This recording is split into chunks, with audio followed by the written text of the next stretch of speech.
혼자 큰 것 같고 혼자 잘한 것 같지만 사실 많은 사람의 도움과 영향을 받고 자라온 것입니다. 그 중에 가장 큰 영향을 받은 사람이라면 부모님과 스승입니다. 부모가 낳아주신 사랑이라면 스승은 만들어주는 사랑인 것입니다.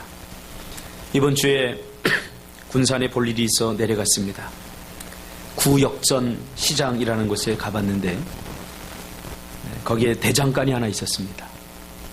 그 안에서 대장장이가 뭔가를 열심히 만들기 위해서 새를 달구어 망치로 두드리는 것을 볼 수 있었습니다.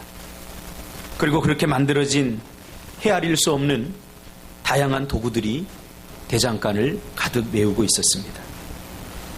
땀을 흘리고 뭔가를 두드리니까 멋진 도구들이 만들어지는 것을 보면서 스승은 한 사람을, 한 아이를 사람답게 살도록 만드는 대장간의 대장장이가 되어야 한다는 사실을 다시 한번 생각하게 되었습니다. 그러나 안타깝게도 아이들을 멋지고 훌륭하게 만들어야 될 사명이 있는 교사들이 그 아이들에 의해서 매맞는 일이 심심찮게 일어나는 것을 보면서 가슴이 메어옵니다. 한 주간지에 실린 글을 소개하려고 합니다. 지난 11월 10일 인천 서구 소재 중학교 1학년 남학생이 수업 방해를 꾸짖는 40대 여교사 얼굴에 주먹질을 한 사건이 일어났다. 전남 순천에서 한 여중생이 50대 여교사의 머리채를 잡고 몸싸움을 벌인 지 불과 열흘 만의 일이다. 같은 달 22일에는 충북 제천의 고등학생이 수업 중 자신을 책망하는 40대 여교사를 폭행하는 사건이 발생했다. 이어 같은 달 26일 강원도 춘천 시내 한 초등학교에서도 초등학생이 담임 여교사를 폭행했다. 매맞는 교사들이 늘고 있는 것이다. 사건의 경위야 어떻든 학생이 교사를 폭행하는 일이 교육 현장에서 일상적으로 벌어지고 있는 것은 문제다. 스승의 그림자도 밟지 않는다는 말은 이제 까마득한 옛날 일이 돼버렸다. 존경과 사랑을 바탕으로 학문을 닫고 인격을 길러야 하는 학교가 어쩌다 여기까지 오게 되었는지 매맞는 교사가 21배나 증가하였다. 스승이 더 이상 아이들에게 영향력을 발휘하지 못하는 사회가 가는 길은 뻔합니다. 더 이상 배우려고 하지 않는 사회, 더 이상 스승을 존경하지 않는 사회는 희망이 없는 것입니다. 오늘의 가르침이 없이 어떻게 내일의 우리 사회가 있을 수 있겠습니까? 오늘 스승의 주일을 맞이하면서 우리는 다시 한번 스승의 은혜를 기억하며 그분들의 고마움과 눈에 보이지 않는 헌신과 수고에 감사드리는 그런 시간이 되었으면 좋겠습니다. 예수님에게도 12명의 제자가 있었고 어떤 면에서 예수님은 가장 아름답고 가장 훌륭한 교사였습니다. 우리는 예수님의 그 스승의 모습을 통해서 스승이란 어떻게 제자들을 양육해야 되는가에 대해서 살펴보고 스승의 마음을 헤아려 보는 시간을 가지려고 합니다. 예수님은 제자들을 어떻게 가르쳤는가? 사랑으로 가르쳤습니다. 사랑으로. 교육에 있어서 가장 중요한 게 뭔가? 그것은 바로 사랑입니다. 사람은 지식이 들어간다고 몰랐던 정보를 알게 된다고 변하지 않습니다. 스승은 가르치는 자입니다. 그러나 그 가르침에 깊은 사랑이 있어야 됩니다. 스승은 단순한 정보를 제공해주는 사람이 아닙니다. 모르는 것을 알게 하는 그런 지식 전달꾼이 아니라 가르침을 통해서, 사랑의 가르침을 통해서 사람을 변화시키는 일을 하는 것이 바로 스승의 역할입니다. 사람은 언제 변합니까? 몰랐던 사실을 알게 될 때 변하는 것이 아니라 사람은 사랑을 받고 사랑을 느낄 때 변화가 됩니다. 왜 스승들이 매맞는 일이 일어날까? 곰곰이 제가 생각을 해보았습니다. 왜 이런 일이 일어날까? 아이들이 맞으면서 사랑을 느끼지 못하기 때문이 아닐까? 그런 생각을 해봅니다. 우리가 어릴 때도 선생님들한테 수도 없이 맞았어요. 저도 많이 맞았어요. 성적표를 한 손으로 받았다고 여기서부터 저기까지 따기를 맞으면서 발로 차면서 저 끝까지 간 적도 있어요. 참 많이 맞았어요. 근데 그때는 스승에 대해서 뭐 반항을 한다거나 때린다거나 그런 일이 있을 수도 없었죠. 왜냐하면 그 깊은 곳에서 그래도 남아있는 어떤 사랑을 느낄 수 있었기 때문입니다. 그러므로 무엇보다 가르치는 사람은 사랑이 있어야 됩니다. 예수님은 어떤 면에서 스승으로서 실패한 분입니다.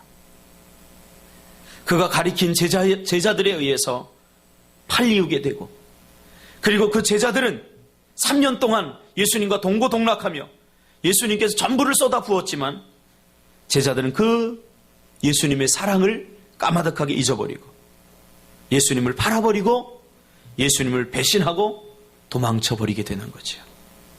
그러나 예수님은 끝까지 포기하지 않고 제자들을 용서하시고 다시 사랑으로 품어주시는 그 사랑으로 인해서 제자들이 완전히 변화되는 것을 보게 됩니다.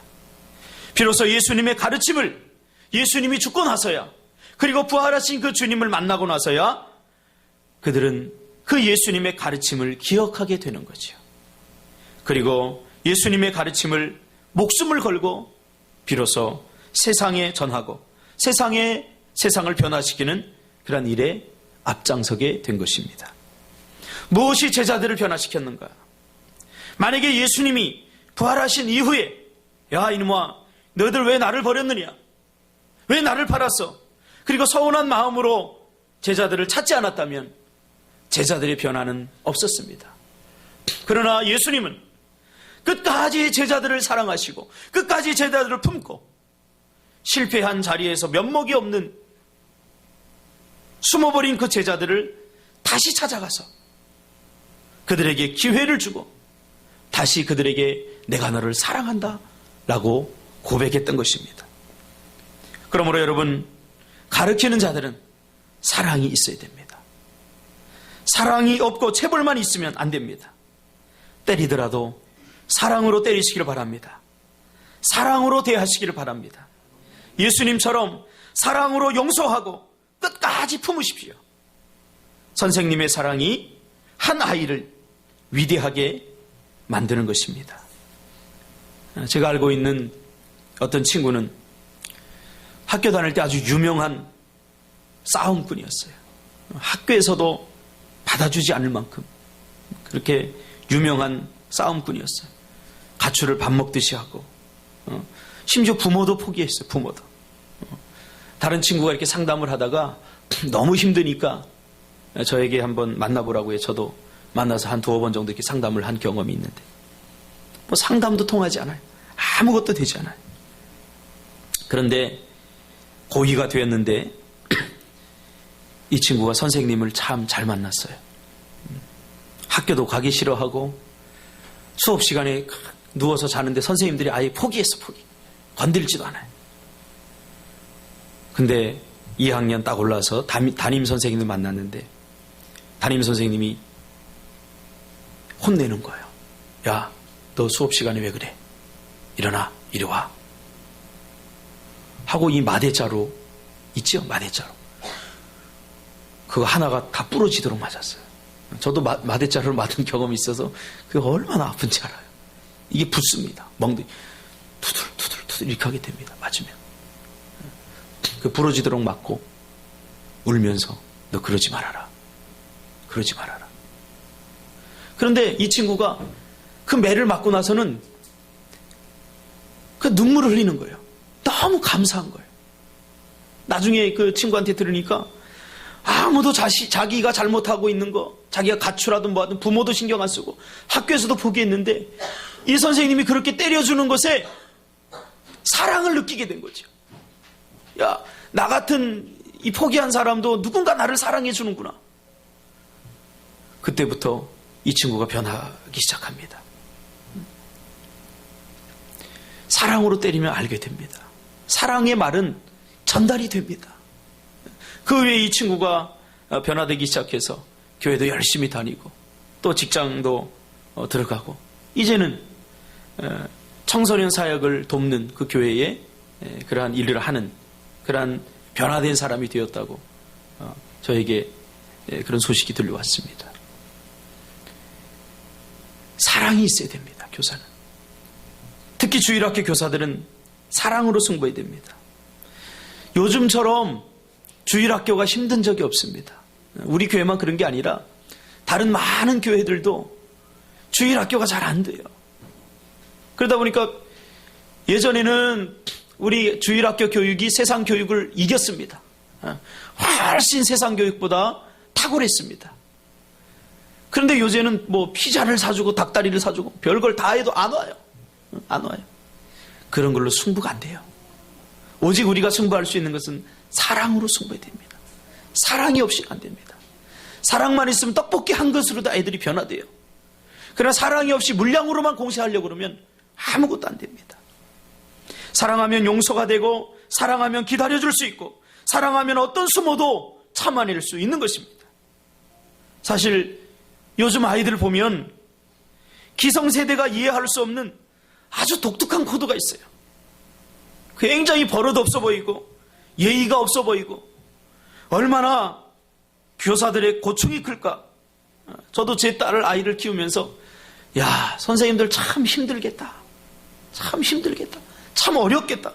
그런 생각을 할 때가 한두 번이 아닙니다. 한두 번이 아니에요. 그래도 사랑해야 됩니다. 사랑해야 됩니다. 사랑이 없으면 아이들이 절대 변하지 않습니다. 예수님은 제자들을 끝까지 품고 사랑으로 대했습니다. 두 번째로 예수님은 끝까지 그 제자들을 포기하지 않았습니다. 그렇게 3년 동안 애주중지 제자들을 품고 제자들을 가르쳤지만 그러나 제자들에게 돌아온 것은 쓰디쓴 배신감, 무한 사랑을 무한 배신감으로 대하는 제자들을 보면서 과연 사랑할 수 있을까요? 그런데도 주님은 부활하신 이후에 제일 먼저 제자들을 걱정하고 제일 먼저 제자들을 찾아갔습니다. 배신감에 죄책감에 사로잡혀 있는 제자들을 오히려 예수님이 찾아가서 위로하면서 그들을 품고 그들에게 다시 기회를 주었습니다. 이것이 스승의 진정한 모습입니다. 저는 언젠가 저를 가르쳤던 한 스승으로부터 한국에는 진정한 제자가 없다 라는 말을 들으면서 하시면서 한탄하시는 그 노 스승의 모습을 저는 아직도 기억합니다. 무슨 말인가 하면 한국 사람들은 제자들을 가리키면 좀 안다 싶으면 좀 배웠다 싶으면 그 다음부터는 스승을 짓밟고 위에 올라서려고 한다는 거예요. 스승의 학문, 스승이 이루어놓은 업적을 존경하고 대우하지 않고 그거 별거 아니구나. 그러면서 스승의 업적을 짓밟고 그 위에 자기가 올라서려고 한다는 거예요. 그러니까 개구리 올챙이적 생각을 못한다는 거죠. 스승의 어깨를 딛고 올라섰으면서도 불구하고 스승을 짓밟는다는 거죠. 그 다음부터는 제자들이 스승의 자리를 빼앗으려고 혈안이 되어 있다는 거예요. 대학에 보면 스승을 향해서 빨리 물러가라고, 빨리 물러나라고. 이 노 스승도 자신이 가르친 제자가 유학을 다녀와서 조용히 자기 스스로 그 자리를 내려놓고 학교를 떠나는 것을 제가 봤어요. 제가 졸업하고 한 2, 3년 후에. 끝까지 제자를 포기하지 않고 자신이 가르친 제자에게 그 길을 열어주기 위해서 은퇴 기간도 되지 않았는데 스스로 그 자리에 물러나는 그 모습을 보면서 한참 후에야 그 스승의 모습이 다시 떠오릅니다. 기꺼이 자신의 밥그릇을 다음 세대인 자기가 가르친 제자에게 기꺼이 내어주는 이 아름다운 모습, 이러한 스승이 있기 때문에 그 학교가 아직도 많은 사회에 영향을 미치는 학교가 아닌가, 저는 그렇게 생각을 해봅니다. 조금 버릇이 없어도 우리 아이들을 포기해서는 안 됩니다. 예의가 없어도 아이들을 포기해서는 안 됩니까? 안 됩니다. 왜냐하면 그것이 스승의 사명이고 스승의 역할이기 때문입니다. 저도 과거에 청소년 사역을 하면서 참 많은 아이들을 양육하고 길러보고 또 때려도 보고 얼려도 보고 술을 막 먹고 중학교 1학년 2학년 여자아이가 대공원에서 전화가 왔어요. 전도사님, 나 술 먹었는데 집에 못 들어가요. 그래서 기다려. 차로 갖고 와서 실어다가 아침에 재우고 집에다 전화하고 지금 누구누구 우리 집에서 지금 자고 있으니까 염려하지 마시라고. 그 다음에 집사람이 아침에 해장국까지 끓여갖고 먹여서 이렇게 보내고. 뭐 그뿐이겠습니까? 숱한 사연들이 많습니다. 숱한 사연들.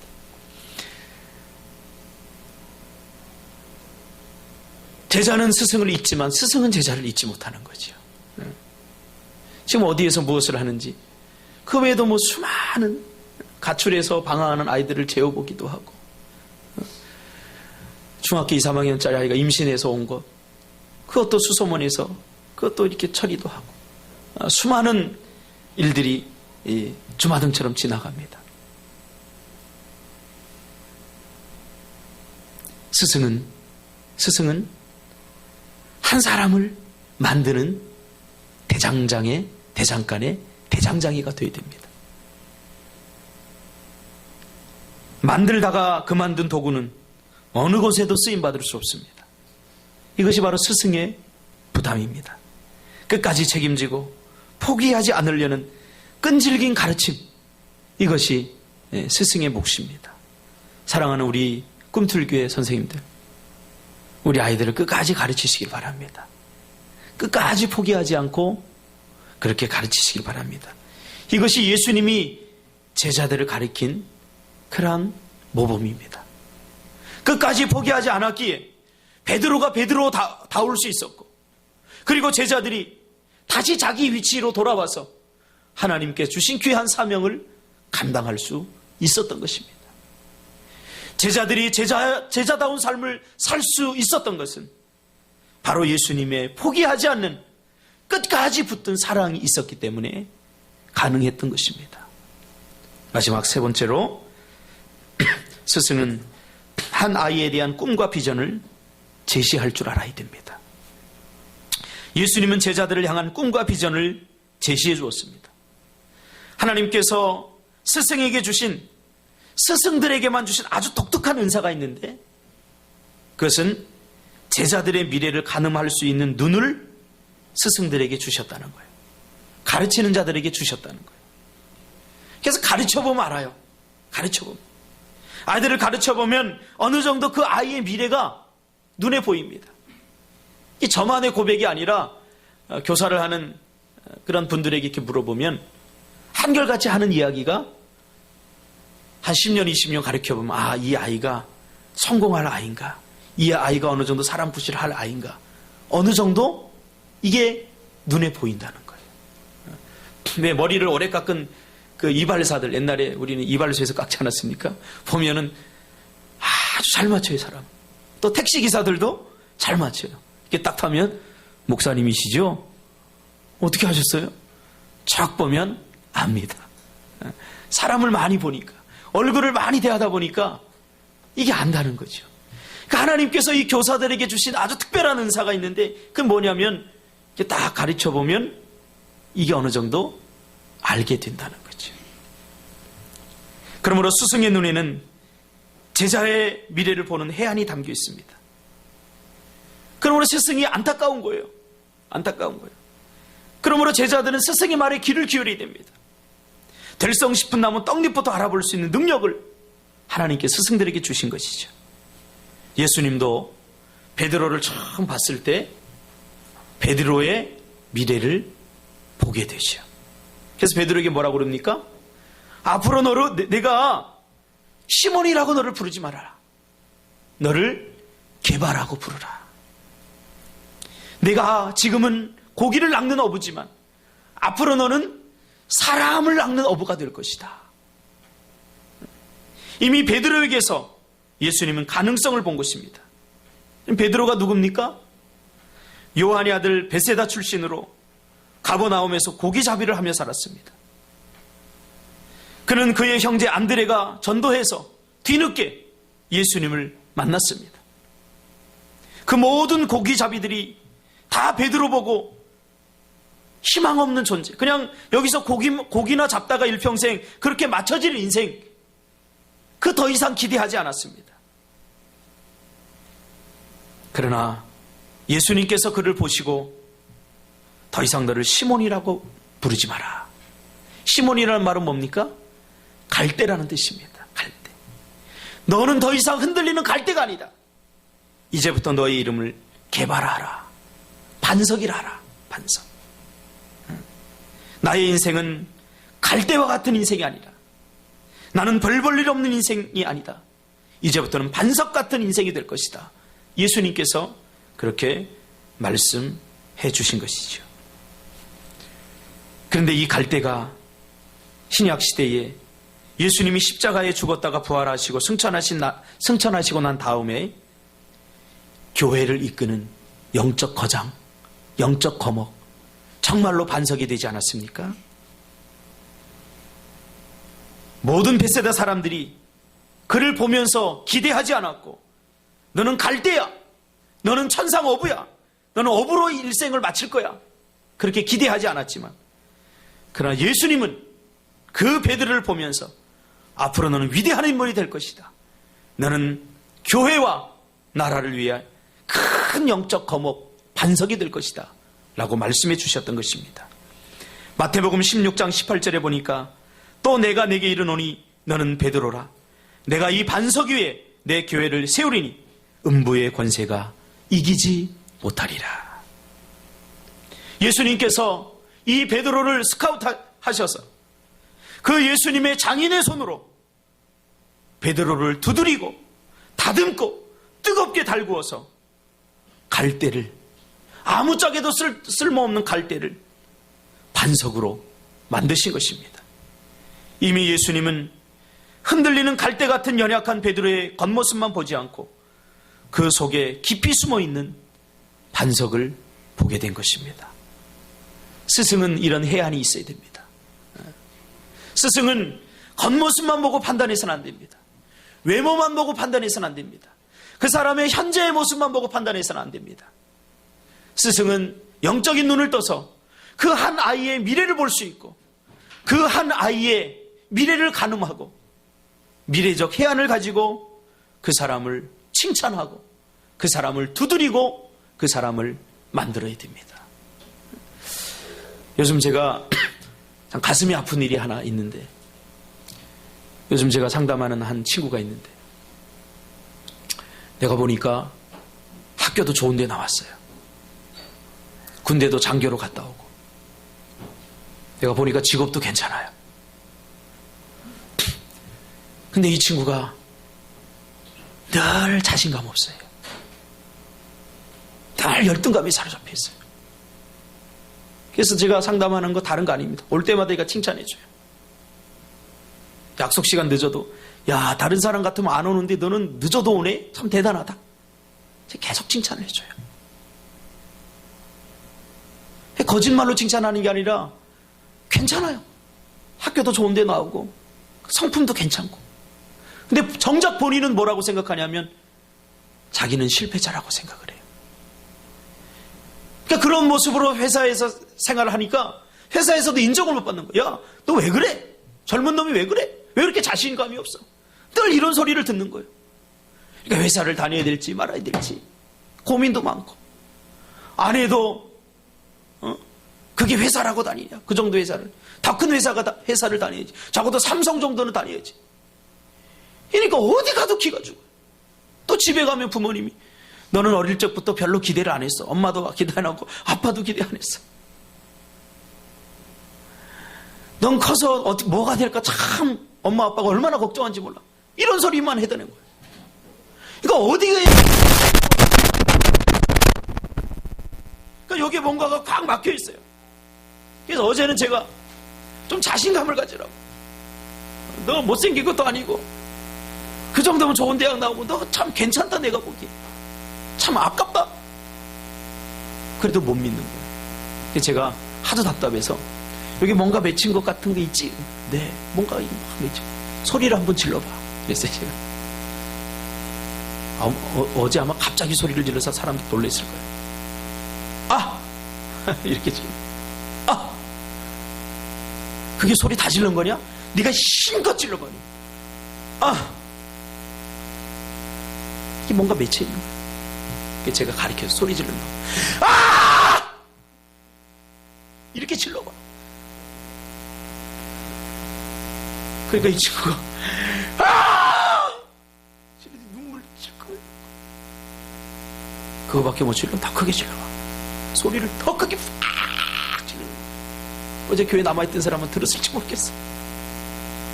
그러더니 눈물이 글썽글썽하면서 목사님, 뭔가 좀 뚫리는 느낌이 드네요. 그래, 너 괜찮은 놈이야. 괜찮은 사람이야. 사람들이 네 안에 있는 진짜 너를 발견하지 못해서 그렇지, 앞으로 살아온 인생은 다 잊어버려. 그리고 앞으로 네가 살아갈 인생에 대해서 꿈을 꿔봐. 내가 보니까 너 정말 괜찮은 놈이야. 괜찮은 놈. 어제 갈 때 싱글벙글하고 갔어요. 닭이 계란을 품고 있듯이 모든 씨앗은 훗날 그 씨앗을 깨뜨리고 나올 정체를 그 속에 가지고 있습니다. 그러나 사람들은 그걸 보지 못합니다. 현재만 보고 공부 못하니까 너 인생의 실패자야. 너 무능한 사람이, 너는 아무것도 할 수 없어. 현재만 보고 그렇게 사람을 평가해서 하나님께서 우리 안에 심어놓은 그 위대한 씨앗을 자라나기도 전에 짓밟아버리는 거예요.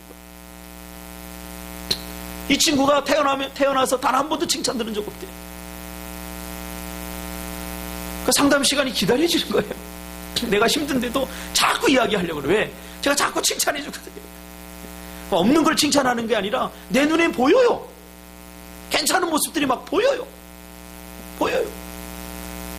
그러니까 칭찬을 해주니까 어제 같은 날 토요일이니까 얼마나 피곤합니까? 중고등부 예배들이죠. 청년부 예배들이죠. 그리고 상담 1시간, 2시간 하려고 그러면 막 기진맥진. 제가 깨달은 게 있어요. 칭찬하면 변합니다. 칭찬은 고래도 춤추게 합니다. 요즘 젊은 세대는 칭찬에 굶주려 있어요. 어디를 가도, 학교에 가도 성적으로 등수를 매겨서 1등만 칭찬합니다. 2등도 잘 칭찬 안 해요. 그러니까 열등감에 사로잡히는 거예요. 잘하는 것이 분명히 있어요. 하나님께서 여러분 안에 심어놓은 씨앗이 있다고요. 도토리를 보면 도토리 나무가 그 안에 숨겨져 있는 것을 보아야 됩니다. 이게 교사의 역할입니다. 도토리라는 아주 조그만 씨앗 속에 도토리 나무라는 정체성을 가지고 있듯이 하나님께서는 여러분 안에 독특한 씨앗을 심어 놓으셨습니다. 우리 교사는 그것을 발견하고 키워주고 물을 주고 두드리고 다듬어서 마침내 큰 도토리 나무가 되도록 그렇게 해주는 것이 스승의 역할입니다. 창세기 17장 15절 16절에 보면 아브라함이 나옵니다. 하나님이 또 아브라함에게 이르시되 내 아내 사레는 이름을 사레라 하지 말고 사라라 하라. 뭐라고 하라고요? 사라의 이름은 처음에 사레였습니다. 그러나 사라라 하라. 사레는 껍데기입니다. 거짓자합니다.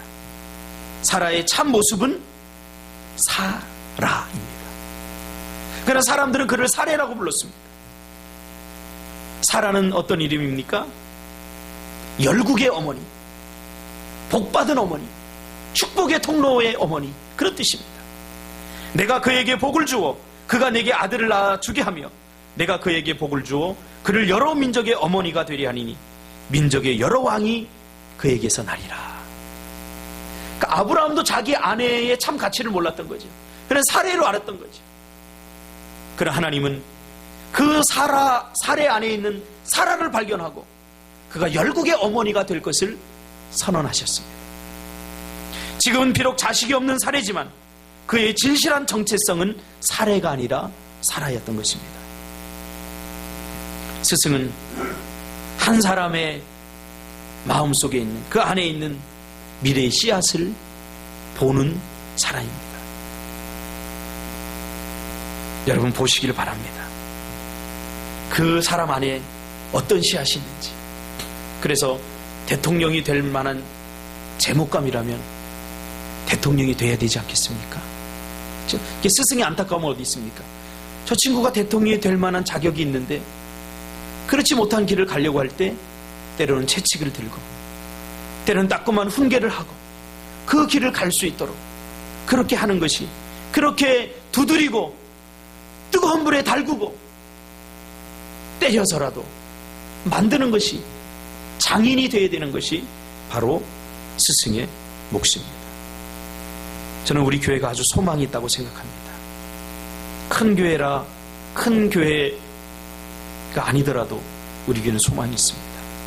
왜냐하면 바로 여러분 안에 하나님께서 아주 아름다운 씨앗들을 심어 놓았기 때문입니다.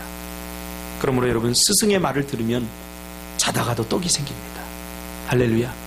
스승의 말, 여러분의 미래를 바라보면서 그렇게 해안을 가지고 바라보는 이 스승을 존경하고 그리고 스승을 대우해 줄 수 있을 때 그 공동체가 아름다운 공동체가 되는 것입니다. 우리 교회 주일학교 교사들 있습니다. 참으로 얼마나 열악한지 몰라요. 주일학교 교사들, 또 청소년부 교사들, 여러분들이 어떤 영향력을 미치는가에 따라서 우리 아이들의 미래가 결정된다고 생각하면 다시 한번 여러분 스승으로서, 선생님으로서 여러분의 사역에 최선을 다하시기를 주님의 이름으로 축복합니다. 기도하겠습니다. 걸어가신 아버지 하나님, 주님